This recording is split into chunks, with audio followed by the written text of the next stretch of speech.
अब हमारे पास next question है, what will be the output of this code. हमारे पास यहाँ पर मेन फंक्शन है और उस मेन फंक्शन के अंदर हमने एक वेरिएबल डिक्लेयर और उसको इनिशियलाइज किया है। सो इंट x इक्वल्स टू 5। ना अब हमारे पास यहाँ पे कुछ इफ एल्स है।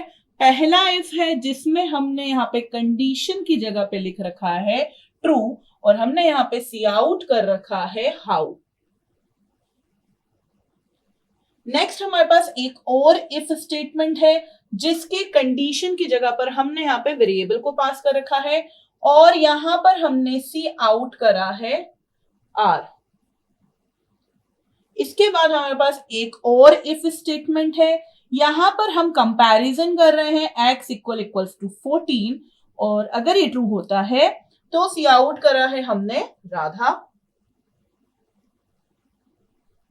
और अब यहां पर हमने एक एल्स का यूज करा है जिसमें हम सी आउट करा रहे हैं यू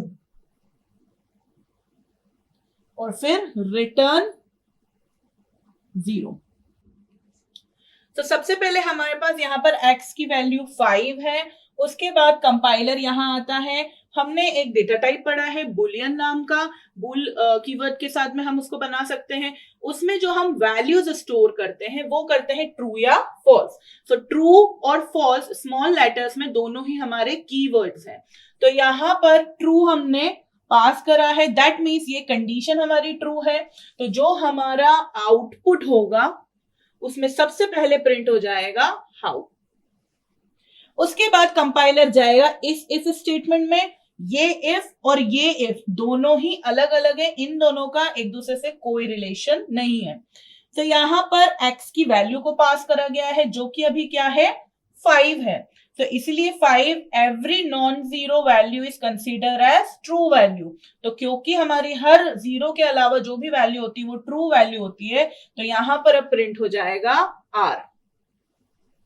नेक्स्ट हमारे पास एक इफ एल्स है।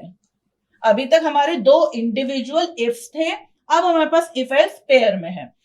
यहां पर हमारा चेक होगा कंडीशन x इक्वल्स टू 14। तो x की वैल्यू है 5 इक्वल्स टू 14, तो हमारा कंडीशन क्या हो गया है फॉल्स हो गया है, इसलिए यहाँ पे राधा प्रिंट नहीं होगा। लेकिन क्योंकि ये इफ एल्स हम पेयर में कर रहे हैं तो अब एल्स पार्ट पर जाएंगे और जो एल्स पार्ट में लिखा है वो एग्जीक्यूट होगा। यहाँ पे प्रिंट हो जाएगा यू। तो हमारा करेक्ट आंसर है B option, how are you.